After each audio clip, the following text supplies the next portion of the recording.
Madalas, hinahangad natin ang kasaganaan at labis na tagumpay sa bawat hakbang ng ating buhay, ngunit, minsan, sa likod ng lahat ng biyaya at karangalan, may nakatagong hamon na hindi natin inaasahan. Ito ay maaaring sumubok sa lalim ng ating pananampalataya at sa tunay na anyo ng ating puso. Tandaan natin ang kwento ni Haring Amasias mula sa banal na kasulatan, sa aklat ng Ikalawang Hari, 14 na kabanata, 10 talata. Matapos niyang magtagumpay ng buong galing laban sa mga Edomita, sinabi sa kanya ang mga salitang ito, "Tinalo mo nga ang Edom, at ang iyong puso ay naging mapagmataas."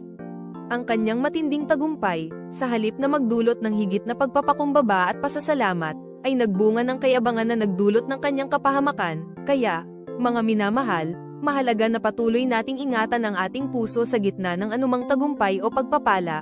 Ang tunay na kayamanan ay hindi nasusukat sa dami ng ating nakamit, kundi sa pagpapanatili ng pusong mapagpakumbaba, puno ng pagmamahal, at tapat sa Diyos, sa bawat biyaya. Tandaan natin, purihin ang Diyos at manatiling mapagpakumbaba sa kanyang harapan, ng may pag-ibig.